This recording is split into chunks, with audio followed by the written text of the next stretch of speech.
BJP Congress పార్టీలకు చెమటలు పట్టిస్తున్న కొత్త పార్టీ ఏంటో తెలుసా? కేవలం 5 రోజుల్లో 1 కోటి మందికి పైగా యువత మద్దతు కూడగట్టున ఆ బొద్దింకల పార్టీ కదేంటి? సుప్రీంకోర్టు వ్యాఖ్యలకు ఈ డిజిటల్ విప్లవానికి ఉన్న లింక్ ఏంటి? నమస్తే, నేను మీ రఘురామ్ రౌతుల టీవీ ఇన్వెస్టిగేటివ్ స్టోరీకి స్వాగతం. మహామేధావి ఆచార్య చాణక్యుడు ఒక అద్భుతమైన మాట చెప్పారు. పరిపాలకుడు ప్రజాశక్తిని తక్కువ అంచనా వేయవచ్చు, కానీ పాలకుల నిర్లక్ష్యం హద్దులు దాటినప్పుడు అదే ప్రజల నుంచి పుట్టే తిరుగుబాటు సామ్రాజ్యాల పునాదులను కదిలిస్తుంది. ఈరోజు భారతదేశంలో ఏ పొలిటికల్ బ్యాక్గ్రౌండ్ లేని కొందరు నిరుద్యోగ యువకులు స్మార్ట్ ఫోన్లనే ఆయుధాలుగా మార్చుకుని సరిగ్గా ఇదే చేస్తున్నారు.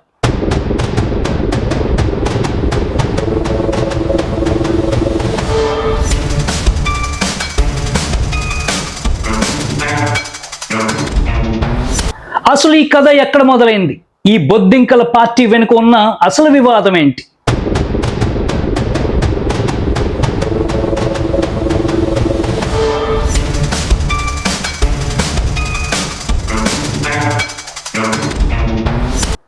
మే 15వ తేదీ దేశ అత్యున్నత న్యాయస్థానంలో ఒక కేసు విచారణ జరుగుతోంది. ఆ సమయంలో గౌరవ సుప్రీంకోర్టు న్యాయమూర్తి జస్టిస్ సూర్యకాంత్ గారు కొన్ని సంచలన వ్యాఖ్యలు చేశారు. సమాజంలో ఉద్యోగాలు దొరకని కొందరు యువకులు బొద్దింకల్లాగా పరాన్న జీవుల్లా తయారవుతున్నారని, వారు మీడియా, సోషల్ మీడియా ముసుగుల్లో వ్యవస్థలపై దాడులు చేస్తున్నారని ప్రస్తావించారు. I understand.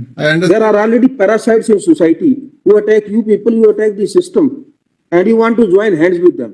No, my lord.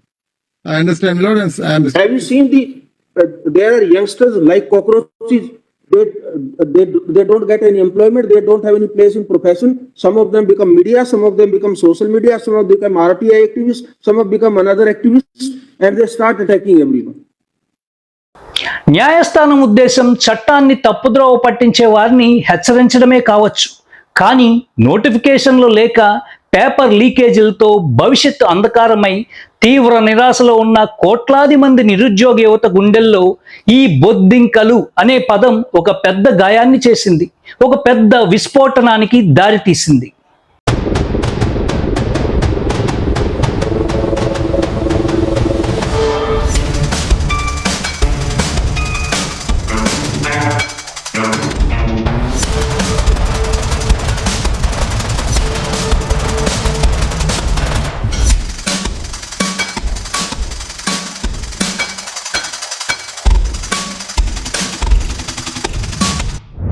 అవమానం నుండే ఎప్పుడూ లౌక్యం పుడుతుంది. చాణక్యుడి నీతి కూడా ఇదే చెప్తుంది.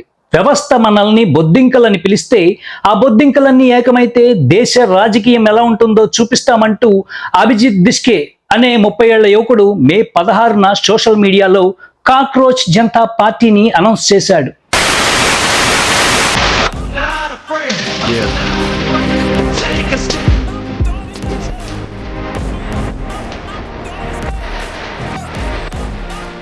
ఇది ఎన్నికల్లో పోటీ చేసే నిజమైన పార్టీ కాదు. ఇది నిరుద్యోగుల ఆక్రందన నుంచి పుట్టిన ఒక డిజిటల్ ప్రతిఘటన. కానీ దీని పవర్ ఎలాంటిదో తెలుసా? కేవలం 5 రోజులు, అవును, కేవలం 120 గంటల్లో ఈ పార్టీ ఇన్స్టాగ్రామ్ పేజీ ఏకంగా 1,30,00,000 మంది ఫాలోవర్లను దాటేసింది.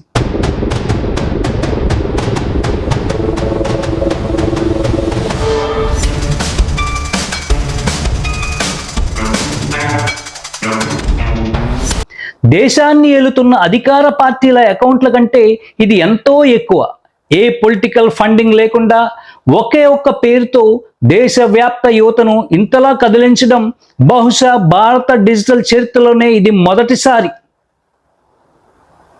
Good morning to all cockroaches.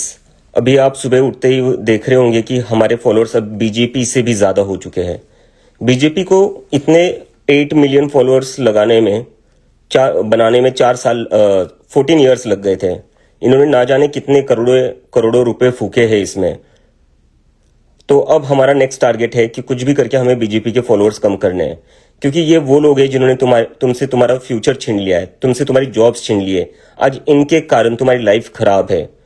तो जितने भी लोग हैं, जितने भी लोग इस मूवमेंट में शामिल हुए हैं, उन सभी का काम है कि अभी के अभी बीजेपी को अनफॉलो करो. उन्हें बता दो कि अगर वो तुम्हारे लिए जॉब्स प्रोवाइड नहीं कर सकते, अगर वो नीट पेपर लीक पर उनके एजुकेशन मिनिस्टर को रिजाइन नहीं करवा सकते और अगर वो सीबीएसई के स्टूडेंट से रीचेकिंग की फीस भी बच्चों से ही ले जिसकी गलती सीबीएसई की थी, तो उसके लिए अब उन्हें भुगतना पड़ेगा।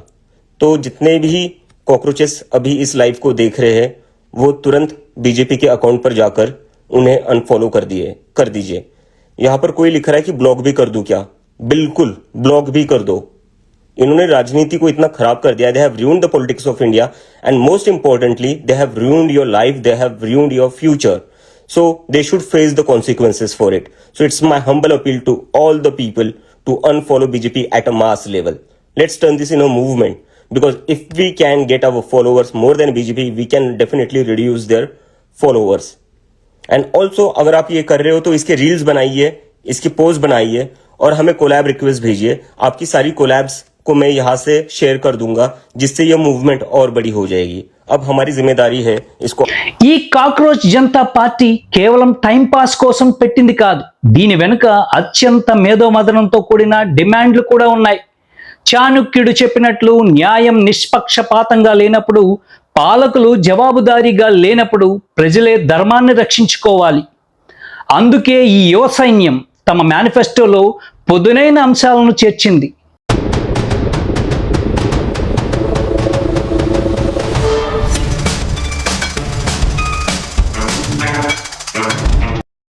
గౌరవ న్యాయమూర్తులు రిటైర్ అయిన తర్వాత ప్రభుత్వ పదవులు తీసుకోకూడదని, ఎన్నికల్లో గెలిచిన పార్టీలు మారే నేతలపై 20 ఏళ్ల నిషేధం విధించాలని డిమాండ్ చేస్తోంది. అలాగే అన్ని రాజకీయ పార్టీలు ఆర్టీఐ పరిధిలోకి రావాలని నిలదీస్తోంది. ప్రస్తుతం దేశాన్ని కుదిపేస్తున్న నీట్ పేపర్ లీకేజీలు, నిరుద్యోగ రిక్రూట్మెంట్లు, ఆలస్యంపై ఈ వేదిక ఒక గట్టి గళంగా మారింది. అందుకే దీనికి ధ్రువ్ రాఠీ వంటి టాప్ క్రియేటర్ల నుండి సీనియర్ లాయర్ ప్రశాంత్ భూషణ్ వంటి మేధావుల వరకు మద్దతు లభిస్తోంది.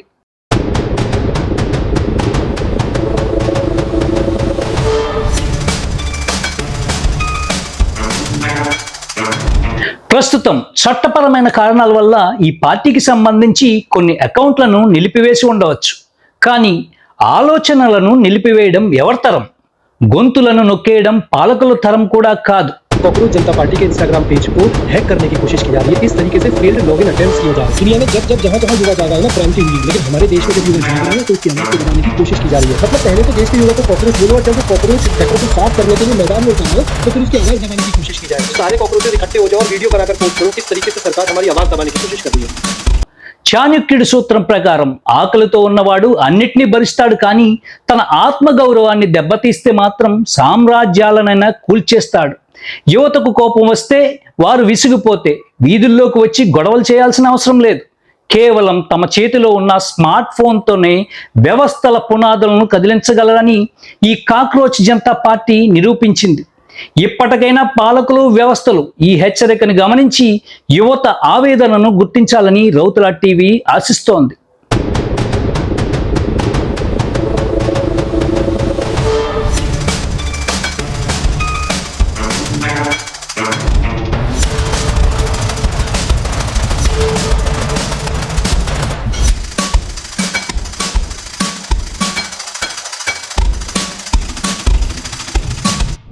యువత ఎంచుకున్న ఈ వినూత్న డిజిటల్ పోరాటంపై మీ అభిప్రాయం ఏంటో కింద కామెంట్ చేయండి.